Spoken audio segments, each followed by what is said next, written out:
प्रारंभ करने हेतु लद्दाख एवं जम्मू कश्मीर अध्ययन केंद्र के अध्यक्ष श्री ओपी गुप्ता जी और महामंत्री एडवोकेट हर्षवर्धन गुप्ता जी से आग्रह करती हूं कि इस कार्यक्रम के अध्यक्ष कुलपति केंद्रीय विश्वविद्यालय प्रोफेसर संजीव जैन,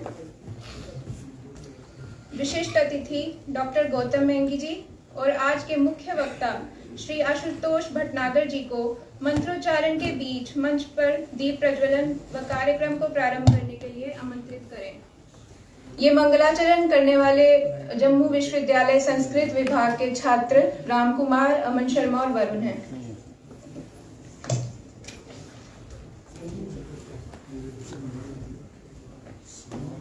हरि ओम भद्रं कर्णेभिः शृणुयाम देवा भद्रं पश्येमाक्षभिर्यजत्राः स्थिरैरङ्गैः स्तुष्ट्वा स्तनूभिर्यशे महि देवहितं जदायुः। ॐ अग्निर्ज्योतिर्ज्योतिरग्निः स्वाहा सूर्यो ज्योतिर्ज्योतिः सूर्यः स्वाहा अग्निर्वर्चो ज्योतिर्वर्चः स्वाहा सूर्यो वर्चो ज्योतिर्वर्चः स्वाहा ज्योतिः सूर्यः सूर्यो ज्योतिः स्वाहा चन्द्रमा मनसो जातश्चक्षुः सूर्यो अयायत श्रोत्राद्वायुश्च प्राणश्च मुखादनिरजायत भद्रं कर्णेभिः शृणुयाम देवा भद्रं पश्येमाक्षभिर्यजत्राः स्थिरैरङ्गैः स्तुष्ट्वा स्तनूभिर्यशे महि देवहितं जदायुः। शतमेन्दु शरदो अन्ति देवान्यत्रा नश्चकरायरसं तनूनां हरिः ओम।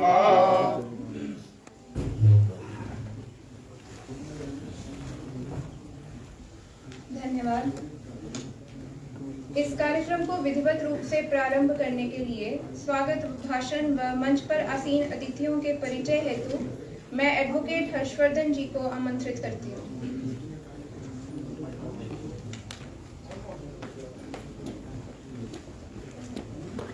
धन्यवाद चाहू जी। संकल्प दिवस के कार्यक्रम के उपलक्ष्य में लद्दाख एवं जम्मू कश्मीर अध्ययन केंद्र के प्लेटफॉर्म से मैं आज आप सभी का हार्दिक स्वागत एवं अभिनंदन करता हूं।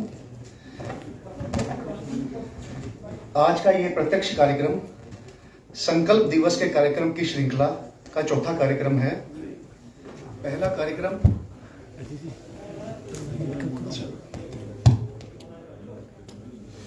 कार्यक्रम 19 फरवरी 2022 का वेबिनार था, जिसका के टॉपिक था occupied territories of India legal and constitutional status. इसमें श्री शिव पाठक जी मुख्य वक्ता थे और professor S K. Mehta ji vice chancellor university of Ladakh chairperson थे।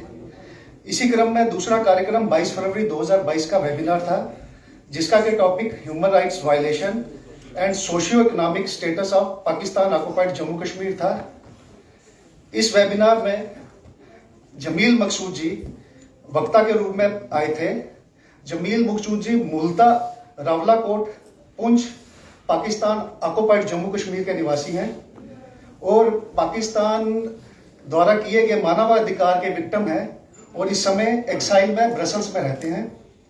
इनके अलावा डॉक्टर यशोधन जी इस कार्यक्रम के स्पीकर थे और चेयरपर्सन प्रोफेसर नरेश वादा जी थे, जो कि dean academics affair Jammu university हैं। इसी क्रम में तीसरा वेबिनार 21 फरवरी 2022 का था। इसका विषय था Pak occupied Jammu Kashmir displaced persons and who are the real stakeholders of Pak occupied Jammu and Kashmir. इस वेबिनार के chairperson professor Sanjeev Jain ji vice chancellor central university of Jammu थे।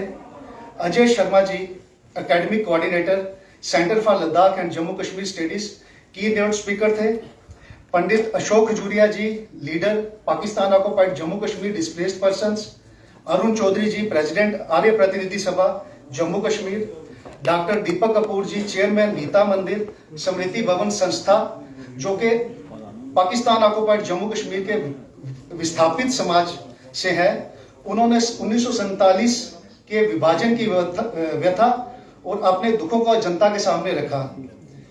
ये सभी कार्यक्रम जम्मू कश्मीर नाउ के पोर्टल से लाइव चलाए गए थे, जिसको लाखों की संख्या में देश विदेश में लोगों ने देखा। और इसी क्रम में आज का ये कार्यक्रम संकल्प दिवस के उपलक्ष्य में, और आज का कार्यक्रम का विषय है पार्लियामेंट्री रेजोल्यूशन 22 फरवरी 1994 दी वे फॉरवर्ड। इन सभी कार्यक्रमों में हमारे साथ central university of Jammu, university of Jammu और university of Ladakh partner university रही हैं। जैसे कि आप सभी को ज्ञात है कि 22 फरवरी 1994 को भारत की पार्लियामेंट ने यूनानिमसली एक रेजोल्यूशन पास किया था, जिसके की पॉइंट्स इस प्रकार हैं that Jammu Kashmir state has been, is and shall be the integral part of India and any attempt to separate it from rest of country will be resisted by all necessary means, that India has the will and capacity to firmly counter all designs against its unity, sovereignty and territorial integrity. And the most important part of this resolution was that Pakistan must vacate the areas of Indian state of Jammu and Kashmir which the Pakistan has occupied through aggression. आज के इस कार्यक्रम में सौभाग्य से हमारे साथ professor Sanjeev Jain ji, central university के वाइस चांसलर, इस कार्यक्रम के चेयरपर्सन हैं। Professor Sanjeev Jain ji has done his bachelor of engineering BE electronics from Samrat Ashok technological institute Vidisha. He has done his masters from Indian institute of technology Delhi in the field of computer engineering from 1991-1992। He has done his PhD from Barkatullah Vishwavidyalaya in the year 2000 in the field of computer engineering. He is currently the Vice Chancellor of Central University of Jammu. Earlier, he was the Director of Indian Institute of Information Technology, Design and Manufacturing, Jabalpur. He has been the Vice Chancellor of Shri Mata Vaishno Devi University for 3 years. He has also served as Director of Madhav Institute of Technology and Sciences, Gwalior for 5 years and 11 months. He is an IEEE senior member with teaching experience of more than 30 years. आपका हार्दिक स्वागत और अभिनंदन। अब मैं अध्यक्ष जी से प्रार्थना करूंगा कि आप वाइस चांसलर साहब का श्रीफल और पुष्प से स्वागत करें।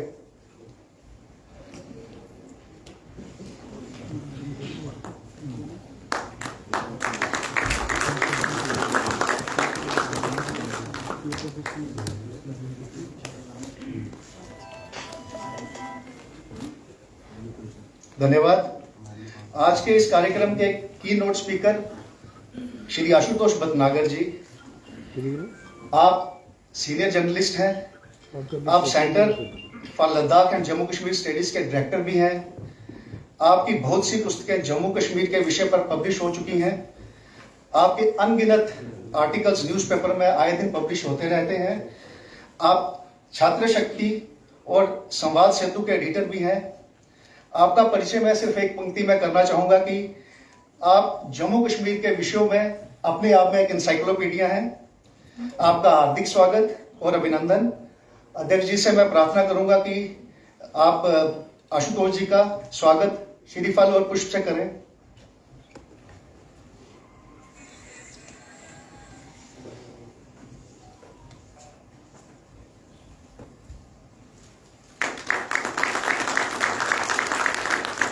धन्यवाद अध्यक्ष जी। आज के इस कार्यक्रम के guest of honour doctor Gautam Mengi ji हैं। आप जम्मू कश्मीर के एक जाने माने डेंटल सर्जन हैं। आप Indira Gandhi government dental college and hospital के प्रिंसिपल भी रह चुके हैं। आप institute of dental sciences Sidhra Jammu के प्रिंसिपल और चेयरमैन भी रह चुके हैं। आप जम्मू कश्मीर प्रांत के सह संचालक हैं और हमारा सौभाग्य है कि आप जम्मू कश्मीर लद्दाख एवं जम्मू कश्मीर अध्ययन केंद्र के पालक अधिकारी हैं। मैं अध्यक्ष जी से निवेदन करूंगा कि आपका स्वागत श्रीफल और पुष्प से भेंट करके करें।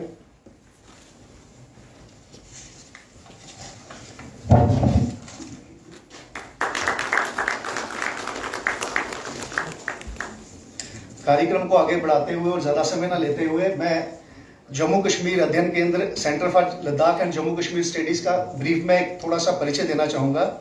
Centre for Ladakh and Jammu Kashmir studies, earlier known as Jammu Kashmir Study Center. This center was established in the year 2010.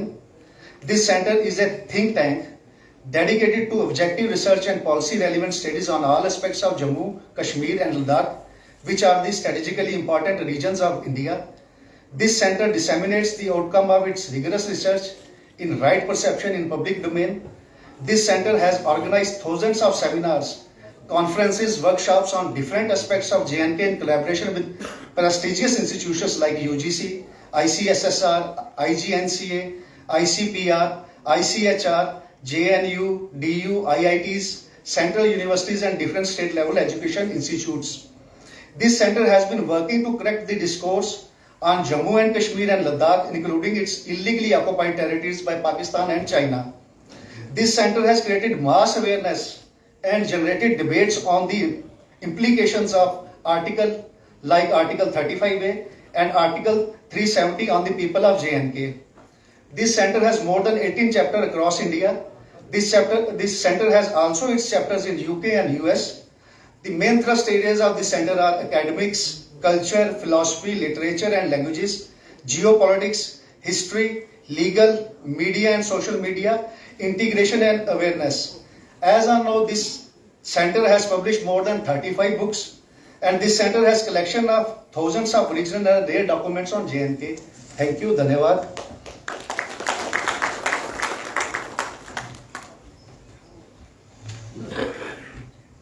धन्यवाद। इस कार्यक्रम के मुख्य वक्ता श्रीमान आशुतोष भटनागर जी से मैं आग्रह करती हूँ कि वह एकल गीत के उपरांत अपना उद्बोधन प्रस्तुत करें। एकल गीत की प्रस्तुति अंकित जी करेंगे।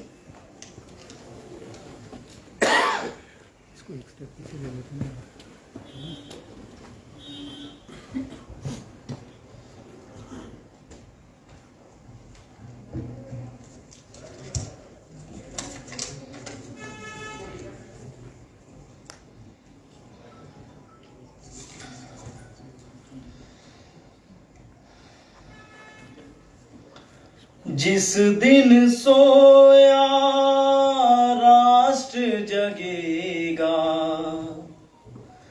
दिस दिस फैला तमस हटेगा। जिस दिन सोया राष्ट्र जगेगा, दिस दिस फैला तमस हटेगा। भारत विश्व बंधु का गायक, भारत मानवता का नायक, भारत विश्व बंधु का गायक, भारत मानवता का नायक। सदियों से था युगों रहेगा, सदियों से था युगों रहेगा। दिस दिस फैला तमस हटेगा। जिस दिन सोया राष्ट्र जगेगा, दिस दिस फैला तमस हटेगा। स्वर्ण समय आएगा फिर से, नवोत्कर्ष छाएगा फिर से। स्वर्ण समय आएगा फिर से, नवोत्कर्ष छाएगा फिर से। झुका हुआ हर शीश उठेगा,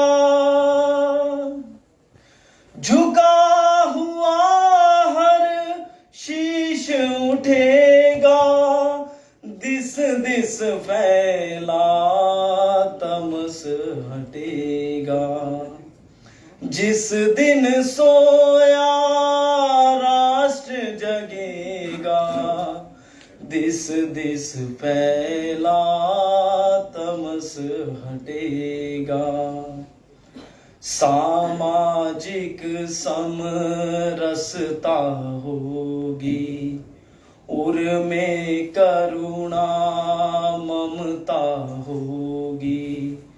सामाजिक समरसता होगी, उर में करुणा ममता होगी। ऊंच नीच का मैल छटेगा, ऊंच नीच का मैल छटेगा। दिस दिस फैला तमस हटेगा। जिस दिन सोया राष्ट्र जगेगा, दिस दिस फैला तमस हटेगा। वैभवशाली जब हम होंगे, नहीं किसी से कम हम होंगे। वैभवशाली जब हम होंगे, नहीं किसी से हम कम होंगे। बात हमारी विश्व सुनेगा, बात हमारी विश्व सुनेगा। दिस दिस फैला तमस हटेगा। जिस दिन सोया राष्ट्र जगेगा, दिस दिस फैला तमस हटेगा। दिस दिस फैला तमस हटेगा। दिस दिस फैला तमस हटेगा। दिस दिस फैला तमस हटेगा।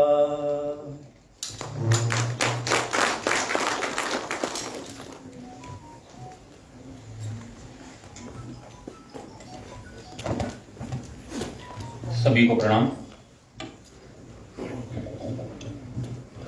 मंच पर विराजमान आदरणीय प्रोफेसर संजीव जैन जी माता वैष्णो देवी विश्वविद्यालय में हम उनके काम की गति और दिशा देख चुके हैं और अब एक बार पुनः जम्मू में केंद्रीय विश्वविद्यालय में इस राज्य में के जो विकास और लेना होगा।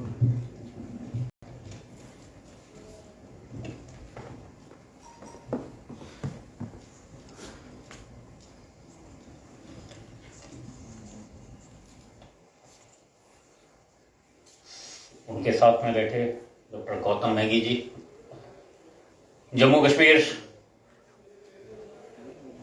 पर जो कुछ भी पिछले 1.5 दशक में हुआ है उसमें सक्रिय रूप से सहभागी और दिशा देने वाले डॉक्टर गौतम मैगी जी हैं और उनके साथ कंधे से कंधा मिलाकर काम कर रहे ओपी गुप्ता जी जो इस आयु में भी लगातार युवाओं की तरह काम करते हैं और हम सबको मार्गदर्शन करते हैं। सभागार में मैं देख रहा हूं ऐसे अनेक लोग हैं जो मुझसे बहुत अधिक जानते हैं और ऐसे भी हैं जिनके साथ बैठकर हमने जम्मू कश्मीर का विषय सीखा है, समझा है और इसलिए उन सभी का आज मैं अभिनंदन करता हूं। भले ही वो मंच के दूसरी ओर हैं लेकिन उन्हीं की दिशा और उन्हीं के सहयोग, उन्हीं के समर्थन से अगर जम्मू कश्मीर आज किसी स्थान तक पहुंच सका है तो उनकी बड़ी भूमिका है। आज हम संकल्प दिवस का कार्यक्रम कर रहे हैं और जैसा मेरे मित्र हर्षवर्धन जी यहाँ जो लद्दाख और जम्मू कश्मीर अध्ययन केंद्र चल रहा है उसके केंद्र बिंदु, उन्होंने जैसा परिचय में बताया भी और 22 फरवरी 1994 को जो संकल्प भारत की संसद ने लिया था, सर्वसम्मत संकल्प था, और संसद ने सर्वसम्मत संकल्प लिया, इसका अर्थ ये राष्ट्र का संकल्प था।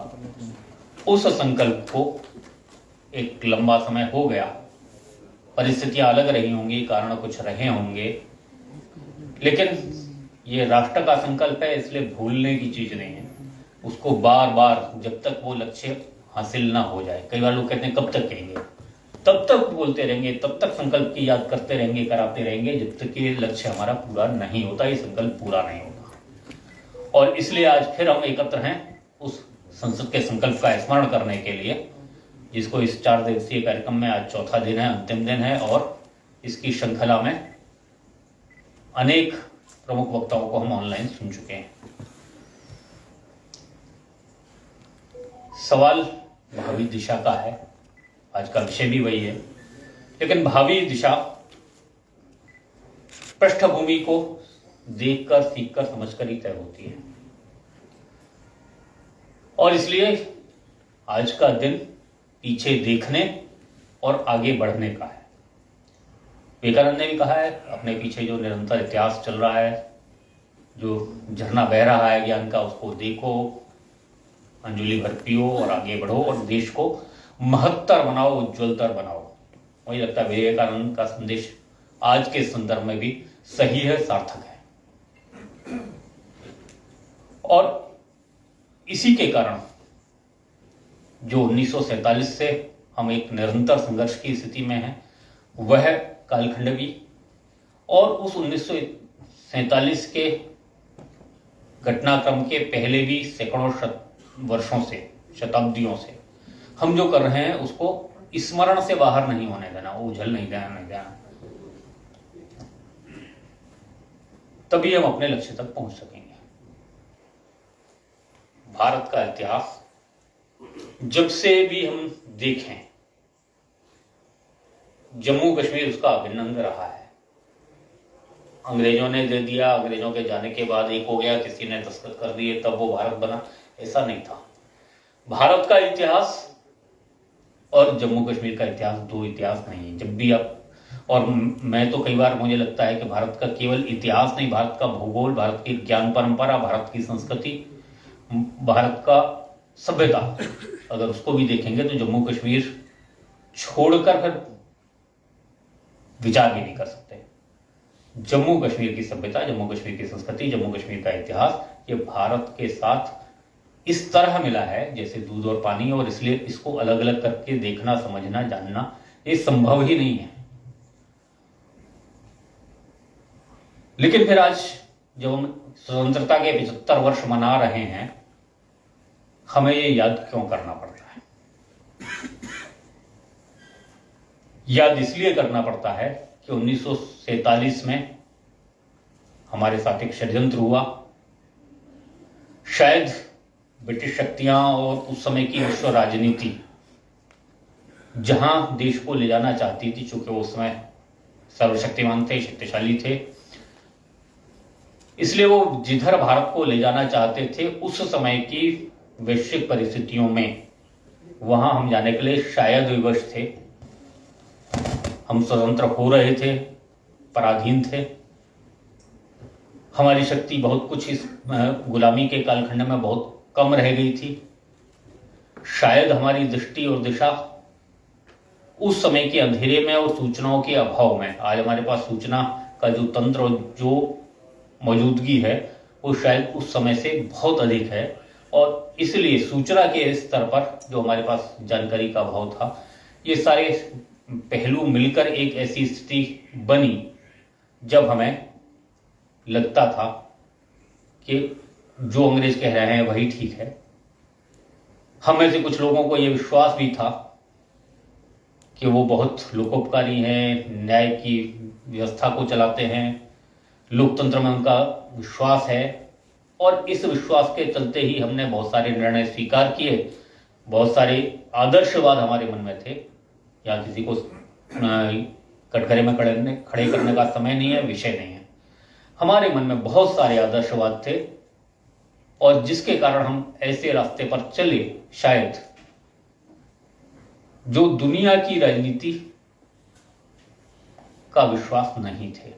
इसलिए दुनिया अपनी राजनीति के हिसाब से हमारे साथ खेल रही थी और हम एक सरल, एक सुबोध हृदय के साथ, एक बड़ी सहजता के साथ हमें जो समझाया जा रहा था वो हम समझ रहे थे। समय बदला है, स्थितियां बदली हैं, आज नहीं बदली है, तब भी बदली थी। एक समय था जब हमें लगता था कि संयुक्त राष्ट्र सुरक्षा परिषद ये दुनिया का ऐसा मंच है जहां पर सबको न्याय मिलता है। हम वहां चले गए। कुछ ही वर्षों में जो लोग संयुक्त राष्ट्र सुरक्षा परिषद में गए थे उन्हीं को ध्यान में आया कि वैसी स्थिति नहीं है जैसी हमने सोची थी। हम चले गए थे वहां जाकर, लेकिन जो होना था हो चुका था। हालांकि मैं ये भी नहीं कहूंगा कि बहुत कुछ खराब हो गया था, बहुत कुछ हाथ से निकल गया था। हमारी अपनी परिस्थितियां थी, अपनी कमजोरियां थी, और हम में से जो लोग थोड़ा अधिक उम्र के हैं उन्हें याद होगा कि कैसे 70 के दशक तक, 80 के दशक तक हम दुनिया से मांग कर खाते थे। हम गेहूं तो मांग कर, अमेरिका से गेहूं मांग कर खाते थे अपनी जनसंख्या का पेट भरने के लिए। हम उसके सामने हाथ पसारते थे। तो हमारी कुछ मजबूरियां थी जिसके कारण हम आंख मिलाकर शायद अपने विषयों पर बात करने की स्थिति में नहीं थे, और इसलिए इस तरह की अनेक मजबूरियों के चलते शायद हम चीजें समझ गए थे, लेकिन उस पर कड़े निर्णय लेने की स्थिति में नहीं थे। लेकिन हम सब ने देखा है कि हम कैसे जब भी संघर्ष का मौका आया हमने सामना किया है। 47 में भी जो स्थितियां थी, जम्मू कश्मीर उसका गवाह है। हम सब ने अपने पिछले माता पिता से, नाना नानी, दादा दादी सबसे कहानियां सुनी हैं कैसे हमारे ऊपर बीती, लेकिन कैसे हम खड़े रहे, ये सुनने और सुनाने की जरूरत है। केवल इतना ही था कि हम एक बहुत बुरे दौर से गुजरे, उस बुरे दौर के बावजूद भी हम खड़े रहे, जम्मू कश्मीर खड़ा रहा। आतंकवाद के कितने दौर आए हैं मैं बताऊं, इसकी जरूरत नहीं है, हमने देखा है। 47 से लगातार 65 तक, फिर अल फतेह, फिर 90 का दौर, अपहरण, हत्याएं, दुर्घटनाएं और बहनों के साथ अव्यवहार, ये सब हमने देखा। लेकिन फिर भी जम्मू कश्मीर खड़ा था और भारत उसके साथ खड़ा था। और इसलिए शायद कई बार हमें, जब हम कहीं कमजोर मन स्थिति में होंगे, कभी हमें निराशा के दौर से गुजर रहे होंगे, तो हमें लगता है कि सब कुछ खत्म हो गया, लेकिन खत्म नहीं हुआ। हम ही जैसे लोग जो अपने आप को अकेले शायद कमजोर मानते होंगे, लेकिन कमजोर थे नहीं।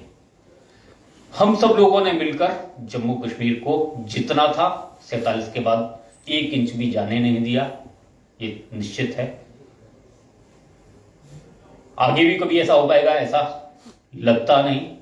आज जहां जम्मू कश्मीर है, आज जहां भारत है, उसमें इतिहास फिर नहीं लिखा जाएगा, इतिहास बदला जाएगा। इतिहास वो होगा जो हमारा सैकड़ों साल से चला आ रहा इतिहास है, और हम जानते हैं कि इतिहास के इन शताब्दियों में, इन सहस्राब्दियों में, जब से भारत का लिखित और इतिहास, जब से भारत का मौखिक इतिहास हमारे पास है, जम्मू कश्मीर पूरा का पूरा, गिलगित बल्तिस्तान, मीरपुर, मुजफ्फराबाद, अक्साई चिन, ये सारे क्षेत्रों सहित ये भारत के साथ रहा है। सांस्कृतिक रूप से रहा है, ऐतिहासिक रूप से रहा है। भारत की विशेषता है कि वो राजनीति दुनिया से अलग चलती है, और इसलिए राजनीतिक रूप से बहुत सारे अवसर ऐसे आए जब भारत छोटे छोटे राज्यों में बटा हुआ था। ऐसे बहुत भी अवसर थे जब पूरा का पूरा भारत एक चक्रवर्ती सम्राट के अंतर्गत था। हम सबका इतिहास जानते हैं। इसी जम्मू कश्मीर से ललितादित्य उठे, और हम जानते हैं कि केरल और तमिलनाडु तक भी उनकी विजय यात्रा हुई। नॉर्थ ईस्ट के खासी हिल्स तक भी वो गए, वहां पर सब जगह उन्होंने विजय प्राप्त की। मध्य एशिया तक वो गए, वेस्ट एशिया तक वो गए। तो इतिहास में राज्यों के आकार बदलते रहे, कभी छोटा था, कभी बड़ा था, लेकिन इतिहास में ऐसा कभी नहीं हुआ कि हमने ये मान लिया हो कि कोई हिस्सा भारत नहीं है। ऐसे भी अवसर आए, हमें पीछे हटना पड़ा, हम पीछे हटे हैं, सैकड़ों किलोमीटर भूमि हमने छोड़ी है। लेकिन जब मौका मिला, जब हमें अवसर आया, जब हमने शक्ति एकत्रित की, तो हम आगे बढ़े और हमने फिर से वो अपनी सीमाएं, जिसको प्रकृति ने बनाया, प्राकृतिक सीमाएं, हमारी सीमाएं किसी ने निर्धारित नहीं किए, या युद्धों से और तलवार के दम पर हमने सीमाएं निर्धारित नहीं की। इसको प्रकृति ने बनाया है। नीचे समुद्र है, प्रकृति की देन है, ऊपर हिमालय है, प्रकृति की देन है। तो हिमालय से समुद्र तक ये भारत की पहचान, ये तो हमने वेद के काल में भी कर ली थी। वेदों में भी इसी का बात का वर्णन है, इसी प्राकृतिक भूमि का वर्णन है जो स्पष्ट बताती है कि हिमालय से लेकर कन्याकुमारी तक ये भारत है। और इसलिए भारत की जो प्राकृतिक सीमाएं हैं और जिसको हमेशा से भारत समझा गया है, उसके राजनीतिक कारणों से कभी आगे और पीछे वो सीमाएं बदली होंगी, लेकिन प्रकृति के नाते भी और सांस्कृतिक पहचान के नाते भी कभी वो बदली नहीं। इसलिए भारत संस्कृति में जीने वाला देश है और उसकी सांस्कृतिक सीमाएं हमेशा एक रही। लेकिन फिर ऐसा क्या हो गया? हुआ ये कि 47 के बाद जो शायद कुछ शक्तियां चाहती थी, हमारे मन से उस भूमि का विस्मृति हो गई। हमें मेमोरी से वो चीजें चली गई जो हमें याद रखनी थी, और इसलिए जो हजारों वर्षों में नहीं हुआ वो 75 वर्षों में हो गया।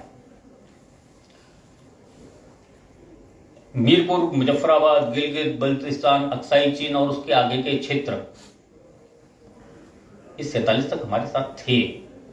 47 के बाद क्या हमारी स्मृति इतनी कमजोर हो गई कि आज हमें याद भी नहीं। मैं छोटे बच्चों के साथ कभी कभी इस विषय पे कोई कहता है कि भाई जरा बताइए, इन्हें भी बच्चे हैं, मैं उनसे एक प्रश्न पूछता हूं,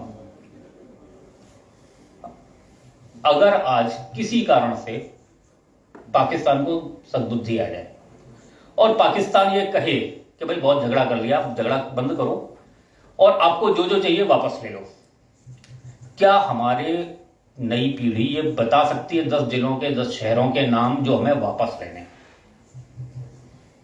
अगर हमें ये याद ही नहीं है, अगर ये हमारे पाठ्यक्रम में नहीं है, अगर ये हमें बताया नहीं गया, अगर हमारे विश्वविद्यालय की पद्धति में ये जानकारी गायब है कि वो कौन सा हिस्सा है जो हमें वापस लेना है, तो फिर ये वापस लेकर रहेंगे, ये नारेबाजी के अलावा कुछ नहीं है। इस नारेबाजी से बाहर आना होगा और अपनी नई पीढ़ी को, अपने विश्वविद्यालय के विद्यार्थियों को ये बताना होगा कि जो नियंत्रण रेखा के दूसरी ओर है वो भी भारत है। मेरा सैनिक डटा हुआ है एलओसी पर बंदूक लेकर, अपनी जान हथेली पर रखकर। मैं कई बार जाता हूं, उनसे बात करता हूं, ऐसी अनौपचारिक बातचीत में पूछता हूं कि भाई क्या है सामने? वो कहते हैं सामने पाकिस्तान है। अब मैं उनको नहीं समझा सकता कि सामने पाकिस्तान नहीं है, पाकिस्तान यहां से सैकड़ों किलोमीटर दूर है। ये वो भारत का हिस्सा है, पाक ऑक्युपाइड जम्मू कश्मीर है, पाक ऑक्युपाइड लद्दाख है, चाइना ऑक्युपाइड लद्दाख है, जिसकी रक्षा के लिए वो वहां खड़ा है। वहां से पाकिस्तान भी सैकड़ों किलोमीटर दूर है, वहां से चीन भी सैकड़ों किलोमीटर दूर है। लेकिन जो अपनी जान हथेली पर लेकर अपना सैनिक खड़ा है, उसको भी नहीं मालूम कि सामने क्या है। तो ये हमारे इसी पाठ्यक्रम से निकले, इसी विश्वविद्यालय व्यवस्था से निकले, इन्हीं स्कूलों से निकले नौजवान हैं जो अपना सब कुछ करने को जान देने के लिए तैयार हो गया। इससे ज्यादा क्या कर सकता है? लेकिन ये बताने का काम, क्योंकि ये हमारी सामूहिक स्मृति से बाहर हो गया, पब्लिक मेमोरी से बाहर हो गया केवल 75 साल में, कि हमने क्या खोया है। हो सकता है इसके पीछे कुछ लोगों को इच्छा रही हो, कुछ लोगों की योजना रही हो, कुछ लोगों की साजिश भी रही हो, लेकिन आज जब हम 2022 में खड़े हुए हैं और इस बात के भी को याद कर रहे हैं, तो हमें ये याद रखना चाहिए कि यहां बैठे लोगों को तय करना है कि हम अगली पीढ़ी को अगर बता पाएंगे कि हमारा क्या खोया है, तो अगली पीढ़ी उसको वापस लेने की कोशिश कर पाएगी। अगर हमने उन्हें याद नहीं रखने के लिए कहा तो वो भूल जाएंगे, और इसके साथ हजारों साल से जो हमने याद रखा है वो भी संस्कृति हमारी भुला दी जाएगी। इसलिए ये पाकिस्तान को गाली देना ठीक है, उसकी गलतियां हैं, उसका दंड उसको मिलेगा। चाइना का जो साम्राज्यवादी सोच है उससे आपको सामना करना ही है, करना पड़ेगा, उसके लिए रणनीति सोचनी होगी। लेकिन उस रणनीति, उस सीमा के युद्ध, बार बार के संघर्ष और घुसपैठ, इससे पहले हमें करना होगा कि हमें अपनी नई पीढ़ी को, अपने समाज को जागरूक करना होगा कि इस नियंत्रण रेखा के पार भारत है और उस भारत के बिना ये भारत अधूरा है।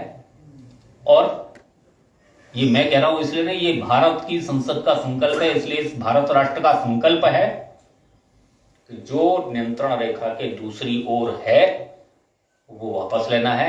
जम्मू कश्मीर के मुद्दे पर अंतरराष्ट्रीय स्तर पर संयुक्त राष्ट्र सुरक्षा परिषद में अगर कुछ बचा है तो केवल इतना बचा है कि नियंत्रण रेखा के दूसरी ओर के भारत को इस भारत के साथ जोड़ लेना है। यह संसद का संकल्प है और संसद इसमें आगे जोड़ती है कि ऐसा करने की क्षमता और इच्छा शक्ति ये दोनों भारत में हैं। हो सकता है 1994 में यह शायद महत्वाकांक्षा हो, लेकिन आज ये दिखता है भारत जहां खड़ा है ऐसा करने की क्षमता और ऐसा करने की इच्छा शक्ति भारत में है। मैं युद्ध का आह्वान नहीं कर रहा हूं, लेकिन वो अंतिम विकल्प है। उससे पहले बहुत सारे रास्ते ऐसे हो सकते हैं जब हम आज उत्पन्न हुई इन परिस्थितियों को बदल दें, लेकिन उसके लिए हमें जानना होगा, सीखना होगा, समझना होगा, विचार करना होगा और वैश्विक परिदृश्य में इस सबको तोलना होगा। और इसलिए पाकिस्तान का जो दुष्चक्र है उस पर मेरे बाकी लोग भी बोलने वाले हैं और हम सब आपस में बोलते हैं, इसलिए उस पर मैं बहुत लंबा समय नहीं लूंगा। चीन का साम्राज्यवाद आज कैसे कर रहा है ऐसा भी हम सब सुन चुके हैं, बार बार सुना है। कैसे ब्रिटिश लोगों का षड्यंत्र था कि ये हिस्सा पाकिस्तान में चला जाए, क्योंकि उनकी कल्पना में पाकिस्तान को एक 100 साल जिंदा रखना था। उसके लिए जम्मू कश्मीर ये पाकिस्तान में जाए, ये उनके लिए उन्हें जरूरी लगता था और वैसा हो गया क्योंकि हमारी उस समय की परिस्थितियां वैसी थी। लेकिन कोई भी जागरूक समाज, कोई भी शक्तिशाली समाज, कोई भी स्वाभिमानी समाज इन परिस्थितियों को स्थायी नहीं मान सकता। हम सब जानते हैं 47 में एक सज्जन आए, उनका नाम था रेडक्लिफ। पहली बार भारत में आए थे। वो अपने कमरे में बैठे, ऑफिस में बैठे, कुछ जानकारियां उन्होंने जुटाई, भारत का नक्शा लिया और उस पर एक लाइन खींच दी लाल पेंसिल से और कह दिया कि अब ये वाला हिस्सा भारत नहीं है। तो कागज पर पेंसिल से खींचकर अगर कोई रेखा बना दी गई है तो जिसने पेंसिल बनाई है उसने रबर भी बनाई है। अगर पेंसिल से रेखा खींची जा सकती है तो रबर से मिटाई भी जा सकती है। प्रकृति ने बनाया है, प्रकृति ने निश्चित किया है, रेडक्लिफ उससे बड़े नहीं है, भारत के स्वाभिमान से भी बड़े रेडक्लिफ नहीं है। और इसलिए ऐसी सारी रेखाएं हम देखते हैं। 10 साल आज ही सुबह 2 देशों का निर्माण हुआ है, यूक्रेन को तोड़कर आज सुबह हुआ है। दुनिया में हर साल कई देशों की सीमाएं बदलती हैं। भारत की सीमा स्थायी हो गई क्योंकि रेडक्लिफ लाल निशान लगा गए, मानने की कोई जरूरत नहीं है। हुए हैं कश्मीर से कन्याकुमारी, लेकिन क्या कश्मीर से कन्याकुमारी है भारत?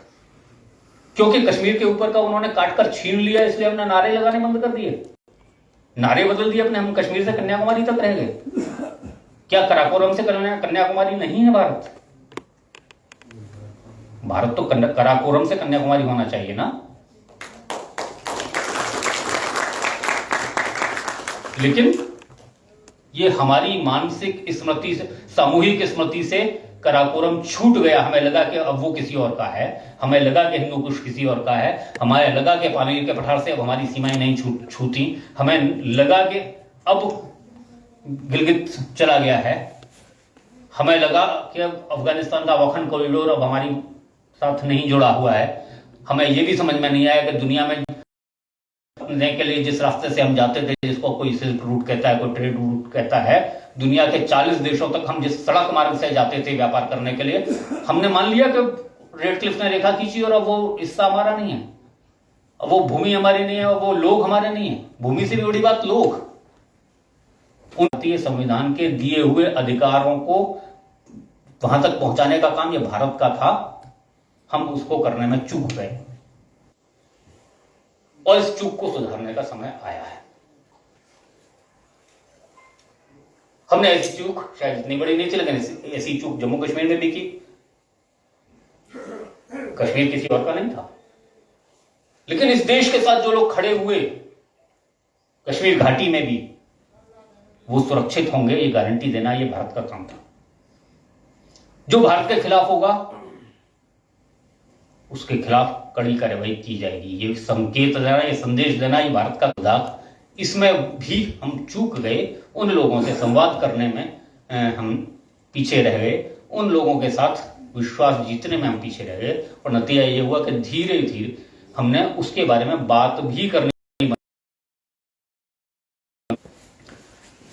तो पाकिस्तान का दुष्चक्र, चीन का साम्राज्यवाद, रूस का क्या हो रहा था, ब्रिटेन के साथ उनका क्या चल रहा था, ग्रेट गिलगित गेम क्या था, हम सबने खूब सुना है, मैं बहुत दोहराऊंगा नहीं। लेकिन मैंने जैसा पहले कहा था कि इतिहास इसलिए, यही भारत का संकल्प है, यही भारत का विकल्प है। नियंत्रण रेखा के दूसरी ओर जो भूभाग किसी अन्य शक्ति के कब्जे में है उसको लेना है। ऐसा करने की इच्छा शक्ति और क्षमता भारत में है। ऐसा करके हमने दिखाया भी है। आज सुबह हम लोग साथ में थे और चिनाब के ऊपर जो पुल बन रहा है नया, वो देखने गए थे। ऐसी बात करते करते हम इसका उपलब्धि क्या है, ठीक है बहुत पुल बनते हैं, इसकी उपलब्धि क्या है।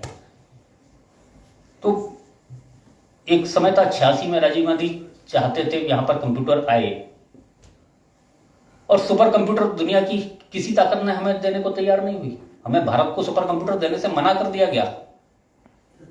राजीव गांधी ने उस समय के जो साइंटिस्ट थे उन्होंने सीधे संवाद बुलाकर सीधे राजीव गांधी ने बात की और कहा कि हम भारत को सुपर कंप्यूटर चाहिए, भारत सुपर कंप्यूटर। आप वैज्ञानिक है, आप में से कोई ये चुनौती स्वीकार कर सकते हैं कि सुपर कंप्यूटर जब दुनिया नहीं दे रही है तो भारत बनाएगा। विजय भटकर ने वो चुनौती स्वीकार की और सुपर कंप्यूटर बना। तो हम उस दौर से, मैं फिर बार बार दोहराऊंगा, हम जैसे लोग हैं जो शायद इस देश के जो ब्रिलियंट लोग थे वो अमेरिका की सेवा में, उस समय रूस की सेवा में भी चले गए थे, जो हम शायद दूसरी तीसरे चौथे दर्जे के लोग हैं, उन्होंने अपने आत्मबल से अपनी ताकत झोंक कर अपना पूरा ज्ञान उड़ेल कर में सुपर कंप्यूटर दुनिया देने को तैयार नहीं थी, क्योंकि हम उसे हैंडल करने की क्षमता में नहीं थे उस टेक्नोलॉजी को। वो आज दुनिया का सबसे ऊंचा पुल बना रहा है। आज दुनिया में एक से एक कीर्तिमान भारत इकट्ठा कर रहा है। दुनिया में सबसे पहले हम कोविड की वैक्सीन दे पा रहे हैं। तो हम जैसे लोग, ये दोनों हमें सीखने होंगे।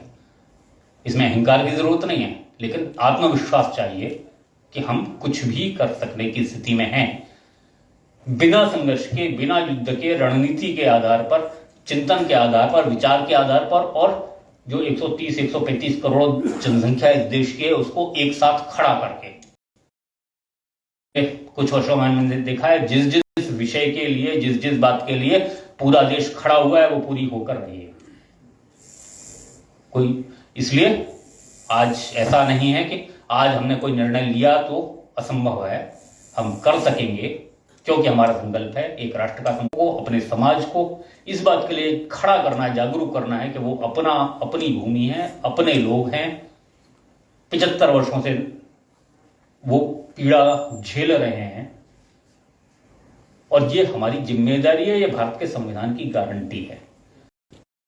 भारत के सभी लोग वो नियंत्रण रेखा के इधर रहते हैं या उधर रहते हैं, भारत के सभी लोगों को भारत के संविधान के द्वारा दिए गए अधिकारों और कर्तव्यों के साथ जोड़ना, और उसके लिए आने वाले वर्षों में हमें जो करना है, आज संकल्प तिथियों पर दोहराने की बात नहीं है, उसके लिए हर दिन हमें क्या करना है, आने वाले वर्षों में क्या करना है, इस पर विचार करें। यहाँ हर्षवर्धन जी हैं जो शायद आपसे अपील भी करेंगे, हम लोग जो इस अभियान में जुड़ सकते हैं वो जरूर जुड़ें।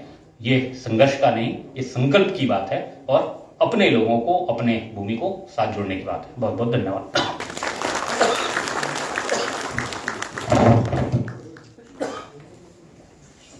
धन्यवाद श्री आशुतोष भटनागर जी। इस कार्यक्रम के विशिष्ट अतिथि व जम्मू कश्मीर लद्दाख एवं जम्मू कश्मीर अध्ययन केंद्र के जम्मू कश्मीर लद्दाख चैप्टर के पालक अधिकारी डॉक्टर गौतम मेंगी जी से मैं आग्रह करती हूँ कि वह अपना आशीर्वचन हमें दें।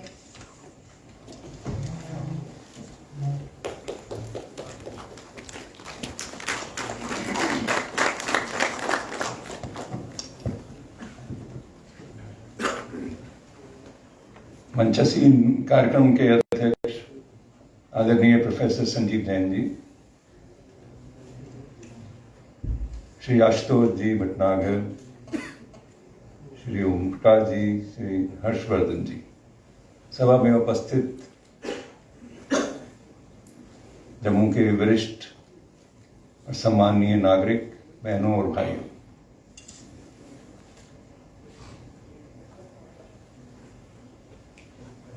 भारत की पार्लियामेंट ने जो संकल्प 1994 में किया, उसकी चर्चा आशुतोष जी ने की आपके सम्मुख,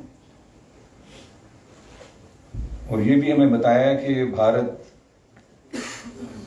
जहां राजनीतिक सीमाएं हमें संकुचित करती हैं, भारत वास्तव में उसके बाहर भी है। सांस्कृतिक भारत तो नीचे लंका और ब्रह्मदेश और दूर साउथ ईस्ट तक फैला हुआ है।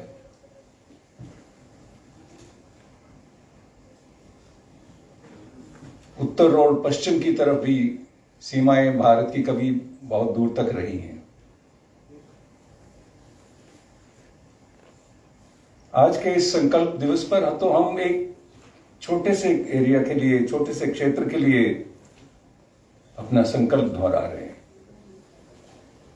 जो वास्तव में 1947 में जब जम्मू कश्मीर का एक्सेशन हुआ तो वो इसका भाग था। जिस जम्मू कश्मीर का विलय महाराजा हरि सिंह ने किया भारत के साथ, उसका क्षेत्रफल 2,20,000 किलोमीटर के लगभग था। आज उससे आधा रह गया। तो वो आधा भाग कहां है, ये उसका पुनः स्मरण कराने के लिए हम हर वर्ष ये दिन मना रहे हैं। मित्रों, ये हमारी स्मृति से चला ना जाए। विश्व के अंदर हमने देखा है कि इजराइल पुनः विश्व के मानचित्र पर फिर से आया। क्यों आया? क्योंकि ज्यूज ने, जो सैकड़ों वर्षों से दुनिया के अंदर भटक रहे थे एक देश से दूसरे देश में, उन्होंने भुलाया नहीं कि ये हमारा है। इसलिए जब परिस्थितियां वैसी बनी तो इजराइल नाम के देश का उदय हुआ। विश्व के अंदर हमने देखा कि जर्मनी की दीवार भी टूटी। पूर्वी जर्मनी और पश्चिमी जर्मनी जो है फिर से एक हुए।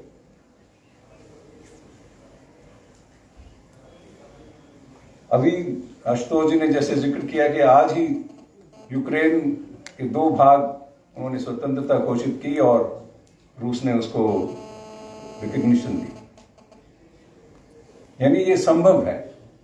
हालांकि ये कहा जाता है कि आज के युग में किसी देश की सीमाएं परिवर्तित करना इतना सरल नहीं है। सरल तो नहीं है, लेकिन संभव है।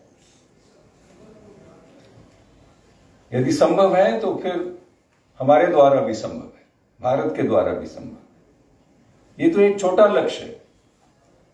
लक्ष्य तो इससे भी बड़ा होना चाहिए कि जो 47 में हमारे साथ ये त्रासदी हुई पार्टीशन की,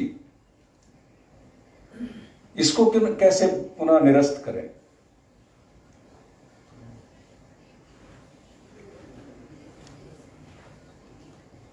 जम्मू कश्मीर के जो मीरपुर, मुजफ्फराबाद, गिलगित बल्तिस्तान के इलाके हैं, ये महाराजा के उस राज्य के अंदर ही थे।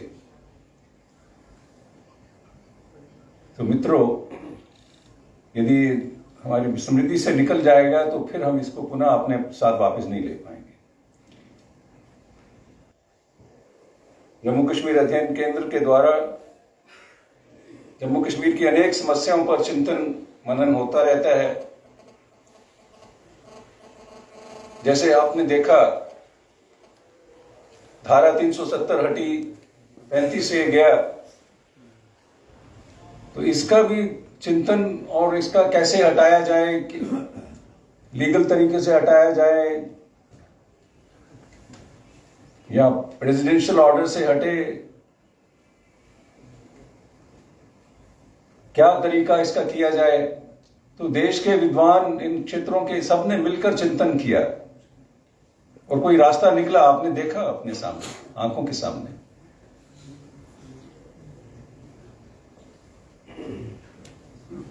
इस परिवर्तन के लिए तो केवल भारत सरकार, उनके प्रयास की आवश्यकता थी, परंतु जब जिस विषय की आज हम चिंतन कर रहे हैं, उसमें ऐसा प्रदेश है जो पाकिस्तान और चीन के कब्जे में है। इस न्यूक्लियर वर्ल्ड के अंदर सीमाएं परिवर्तन करना इतना सरल नहीं है, परंतु जैसे आशुतोष जी ने भी कहा कि आज भारत के पास वो शक्ति है कि इस क्षेत्र को पुनः अपने साथ ले सकता है, और एक जेन्युइननेस है उसके साथ, उसके पास रीजनिंग है कि ये भारत का ही हिस्सा है। परंतु पिछली सरकारों ने तो ये मानना शुरू कर दिया था, और कईयों ने कहा भी कि ये LOC, LAC इसको परमानेंट बॉर्डर कर दिया जाए, और कई बार तो ऐसे भी सुझाव आए कि जम्मू कश्मीर को ऐसा प्रदेश बना दो जिसमें भारत और पाकिस्तान दोनों का आना जाना रहे। यानी एक तरह से घुटने टेक चुके थे हमारे लीडरशिप। वर्तमान लीडरशिप में ये दम है कि वो कह रहे हैं आज दुनिया के सामने कि ये हमारा हिस्सा है, ये हमें वापस लौटाओ। और वो दिन दूर नहीं है, क्योंकि पाकिस्तान कई दृष्टियों से कमजोर हो रहा है। उसकी इकोनॉमी टूट चुकी है, मिलिटरीली भारत उससे अधिक सक्षम है। तो मुझे लगता है कि अगर आप 10-20 साल अपने आप को संभाल के रखें, तो ये दृश्य आप अपने सामने, अपनी आंखों के सामने देखेंगे कि ये भाग एक बार फिर जम्मू कश्मीर में होगा। धन्यवाद।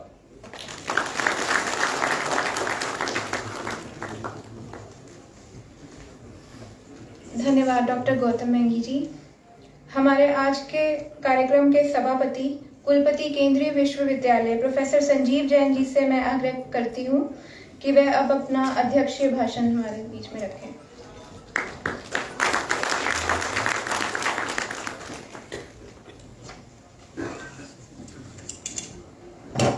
आदरणीय श्री आशुतोष भटनागर जी, श्री गौतम मेंगी जी, श्री ओपी गुप्ता जी, श्री हर्षवर्धन गुप्ता जी और उपस्थित सभागार में सभी प्रबुद्धजन, संकल्प दिवस के अवसर पर आज मुझे बोलने के लिए कुछ कहा गया है, पर इतने अच्छे भाषण के बाद और बात रखने के बाद आशुतोष जी और गौतम जी के बाद मुझे नहीं लगता कुछ बचा हुआ है। फिर भी जो मेरा दायित्व है मैं उसको निभाने की कोशिश करूंगा। मेरा ये सोच है कि जो हम संकल्प दिवस मना रहे हैं, ये कब तक मनाते रहेंगे। जैसा भी कहा गया कि ठीक है हम किसी पे हमला नहीं कर रहे हैं, पर क्या ये बात भी बोली गई कि क्या हमारे युवाओं को ये मालूम है कि हमको किस बात का संकल्प है। अभी बहुत अच्छी बात बोली कि आज हम पूछें, बच्चों को छोड़िए युवाओं से हम पूछें कि एक संकल्प दिवस में हम क्या चीज लेने वाले हैं, क्या चाहिए हमको, किस बात का संकल्प। तो इस बात में कोई अतिशय नहीं है कि बहुत से लोगों को नहीं मालूम कि हमारा कौन सा हिस्सा पाकिस्तान के पास है।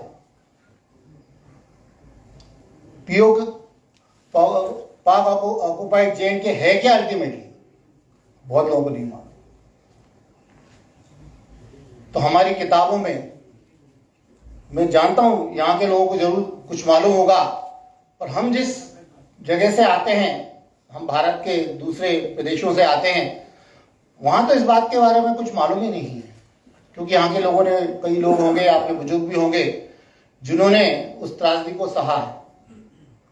तो ये बहुत जरूरी है कि ये विश्वविद्यालय और जो भी विद्यालय हैं वो इस बात को ध्यान रखें, क्या हम उन बातों को रिसर्च के माध्यम से, क्या हम पेपर पब्लिकेशन के माध्यम से या सेमिनार्स के माध्यम से लोगों के बीच में पहुंचा सकते हैं।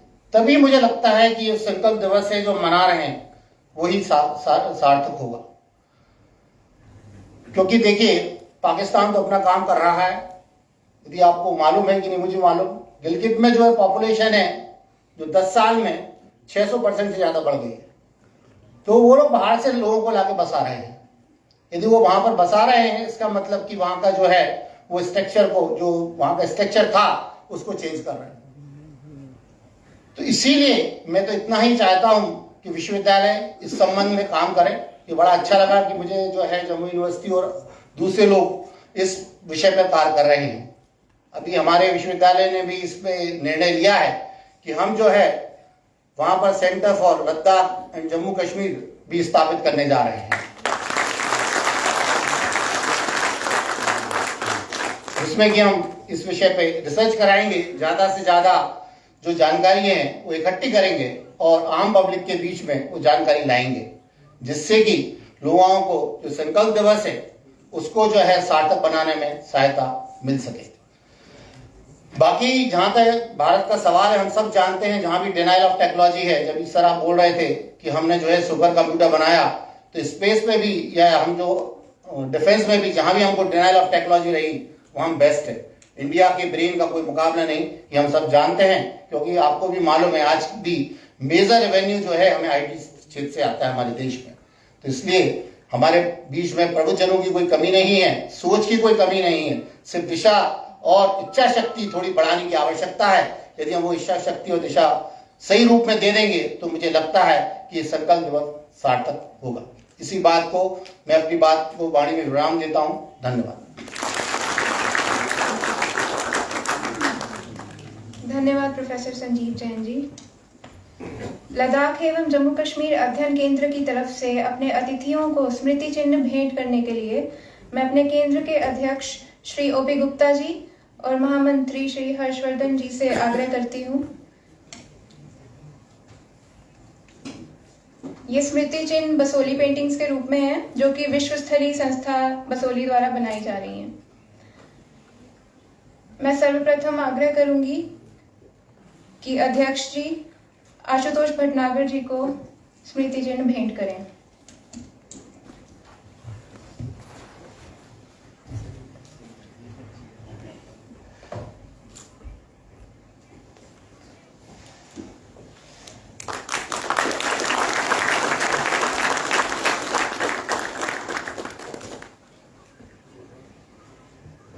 आपसे आग्रह है कि आज के विशिष्ट अतिथि डॉक्टर गौतम मेंगी जी को स्मृति चिन्ह भेंट करें।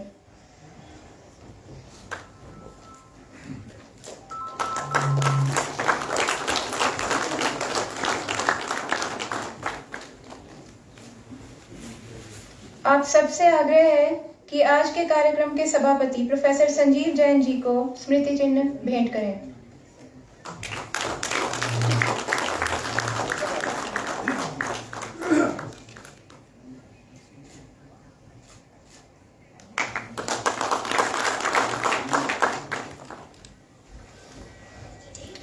अब मैं धन्यवाद प्रस्ताव के लिए डॉक्टर वीरेंद्र कौंडल जी को मंच पर आमंत्रित करती हूँ।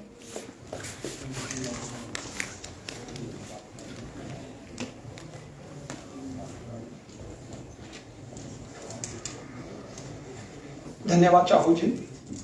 आप सबको ज्ञात है, जैसे कि हमारे महामंत्री जी ने आपके सामने रखा, कि ये लेक्चर सीरीज 4 दिन की थी, जिसका आज अंतिम चरण आपके सामने रहा।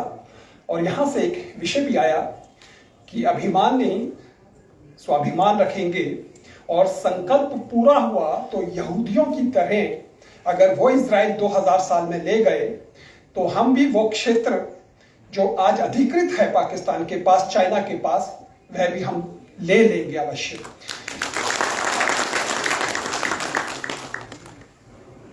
इस पूरे सेमिनार का उद्देश्य था कि पाकिस्तान ऑक्यूपाइड जम्मू कश्मीर के वो लोग जो वास्तव में विक्टिम हैं, उनकी आज तक इतिहास के अंदर कोई चर्चा नहीं हुई। चले बहुत से लोग थे भारत की तरफ, पहुंचे नहीं। वो कहां गए? वो फैक्ट फाइंडिंग जो होनी चाहिए थी वो हो नहीं पाई। आज इस सभागार के माध्यम से, इस सभागार के अंदर इस लेक्चर के माध्यम से, आप सब बुद्धिजीवियों के माध्यम से, जो यहां पर बहुत से पीओजेके के लोग मीरपुर, कोटली, मुजफ्फराबाद या बिम्बर यहां बैठे हुए हैं, वे आप सभी विद्वानों की तरफ आशा भरी नजरों से देख रहे हैं। वाइस चांसलर साहब ने कमिटमेंट की है कि मैं इस क्षेत्र के लोगों के लिए केंद्र खोलूंगा, अध्ययन करवाऊंगा। आप सब वहां पर अध्ययनरत रहेंगे, हमारे शोधकर्ता, हमारे विद्यार्थी वहां होंगे। जो सही त्रासदी इनके साथ हुई, पाकिस्तानी एग्रेशन के जो पहले विक्टिम बने, उनके बारे में जो बात नहीं हुई, आप इस केंद्र के अंदर करेंगे, ऐसा मुझे आशा है। मैं धन्यवाद व्यक्त करना चाहूंगा सर्वप्रथम आज के इस कार्यक्रम के मुख्य वक्ता आशुतोष भटनागर भाई साहब का, जिन्होंने विस्तार से एक भूमिका इस पूरे सेमिनार की बांधी, या यूं कहें कि ये जो 4 दिन की जो माला थी हमारी व्याख्यान माला, आज उसका कंक्लूजन, उसका क्रक्स और क्या हम अपेक्षा करते हैं वो आपके सामने रखा। भाई साहब, आपका बहुत बहुत धन्यवाद। इस कार्यक्रम के मुख्य अतिथि डॉक्टर गौतम मेंगी जी, आप सबको जानकर आश्चर्य होगा कि कुछ देर के बाद इन्हें प्रवास पे निकलना है, इनकी ट्रेन है, परंतु उसके उपरांत भी हमारे पालक अधिकारी, हमारे संरक्षक यहां पर आप सबके बीच में अपना आशीर्वचन देने के लिए पहुंचे। मैं डॉक्टर गौतम मेंगी जी का इस केंद्र की तरफ से, इन सभी विश्वविद्यालयों की तरफ से बहुत बहुत आभार व्यक्त करता हूं, धन्यवाद व्यक्त करता हूं। इस कार्यक्रम के अध्यक्ष माननीय कुलपति केंद्रीय विश्वविद्यालय प्रोफेसर संजीव जैन जी, घर के अंदर एक बहुत गंभीर समस्या आई, परिवार को चुना जाए या समाज या राष्ट्र को चुना जाए। संजीव जी ने राष्ट्र और समाज को चुना, अपने परिवार को, अपने अन्य परिवार के सदस्यों के पास, अपने उस पीड़ित को छोड़कर आप सबके सामने यहां पर बैठे हैं। मैं चाहूंगा कि आप तालियों के साथ हमारे ऐसे वाइस चांसलर, इस कार्यक्रम की शोभा बढ़ाने वाले ऐसे अध्यक्ष जी का मान करें, सम्मान करें, जिन्होंने आपको चुना। बहुत बहुत धन्यवाद वाइस चांसलर साहब। इस कार्यक्रम को आप सबने देखा कि यहां 3 लोगों हैं। इस कार्यक्रम को मात्र लद्दाख और जम्मू कश्मीर अध्ययन केंद्र ही आयोजित नहीं कर रहा है, इसे जम्मू विश्वविद्यालय, केंद्रीय विश्वविद्यालय जम्मू और लद्दाख विश्वविद्यालय आपस में सहयोग के साथ जम्मू के विषयों को लेकर ये पूरी संगोष्ठी, ये पूरा कार्यक्रम उन्होंने किया है। तो इन तीनों ही विश्वविद्यालयों का मैं धन्यवाद आपके माध्यम से पहुंचाना चाहूंगा। यहाँ पर बहुत से केंद्रीय विश्वविद्यालय के प्राध्यापक, अधिकारीगण पहुंचे हैं। जम्मू विश्वविद्यालय के अधिकारी, प्राध्यापक और इसी तरीके से क्लस्टर विश्वविद्यालय के यहाँ पर अधिकारी और प्राध्यापक पहुंचे हैं। कॉलेजेस के प्राध्यापक पहुंचे हैं। ट्रैफिक जाम था, थोड़ा सा विलंब जरूर हुआ, परंतु पहुंचे आप सब। आप सबका हृदय की गहराइयों से बहुत बहुत धन्यवाद। इसी सभागार के अंदर हमारे विचार परिवार के वो लोग जो सिविल सोसाइटी कहलाते हैं, जो समाज के अंदर एक राय स्थापित करने की कोशिश करते हैं, एक विचार स्थापित करने की कोशिश करते हैं, वह सब हमारे बीच इस संगोष्ठी के अंदर शामिल हुए। मैं ऐसे सभी सिविल सोसाइटी के लोगों का, ऐसे विचार परिवार के लोगों का, ऐसे सभी वॉलेंटियर स्वयं सेवकों का मैं हृदय की गहराई से आभार व्यक्त करता हूं, धन्यवाद व्यक्त करता हूं। यहां पर बहुत से छात्र हैं, विद्यार्थी हैं, और मैंने कहा कि पीओजेके के वो विक्टिम्स जिनकी किसी ने चर्चा नहीं की, वे चुपचाप आपके बीच में इस कार्यक्रम को सुन रहे थे, देख रहे थे। आप सब ने इस कार्यक्रम की शोभा बढ़ाई। मैं लद्दाख और जम्मू कश्मीर अध्ययन केंद्र और सभी विश्वविद्यालयों की तरफ से आपका आभार व्यक्त करता हूं। आप प्रत्यक्ष थे, परंतु अप्रत्यक्ष रूप से हमारे साथ ऑनलाइन भी बहुत से दर्शक जुड़े हुए थे, और ये दायित्व जेके फैक्ट्स ने, जम्मू कश्मीर नाउ ने और विश्व संवाद केंद्र चैनल्स ने अपना निभाया है कि आपके साथ प्रत्यक्ष और अप्रत्यक्ष रूप से उन सभी दर्शकों को जो अपने घरों, ऑफिस या अन्य संस्थाओं के अंदर बैठे हुए हैं, उन तक इस सारे कार्यक्रम को लाइव टेलीकास्ट किया। मैं ऐसे चैनल्स का भी बहुत बहुत आभारी हूं, उन सभी पत्रकार बंधुओं का जिन्होंने 3 दिन इस न्यूज को कवर किया, ऐसी इलेक्ट्रॉनिक, ऐसी प्रेस मीडिया को, और जो मुझे आशा है कि कल और आज भरपूर अपने पत्र पत्रिकाओं के अंदर, अपने चैनल्स के अंदर स्थान देंगे। ऐसे सभी का मैं धन्यवाद व्यक्त करता हूं। इस क्लब का, जम्मू क्लब का, जिन्होंने ये स्थान हमें उपलब्ध कराया, मैं इनका भी धन्यवाद व्यक्त करता हूं। और यदि किसी कारण से मैं किसी भी उपस्थित अतिथि का अगर मैं धन्यवाद व्यक्त नहीं कर सका हूं तो मेरी भूल समझ के मुझे माफ कीजिएगा। मैं सभी का हृदय से धन्यवाद व्यक्त करता हूं। जय हिंद, जय भारत। धन्यवाद डॉक्टर कुंडल जी। मेरा आप सबसे आग्रह है कि सामूहिक राष्ट्रगान के लिए अपने अपने स्थान पर खड़े हों।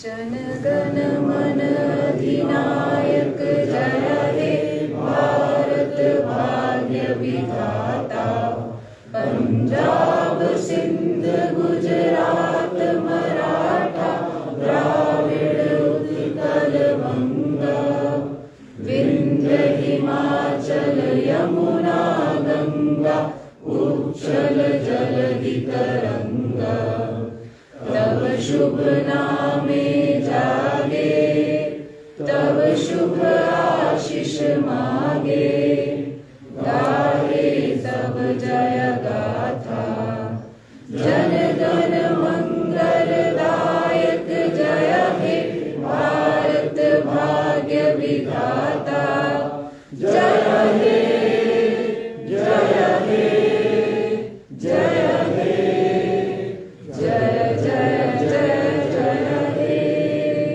भारत माता की जय, भारत माता की जय, भारत माता की जय। आप सबका बहुत बहुत धन्यवाद। चाय की व्यवस्था बाहर है, कृपया हमारे साथ चाय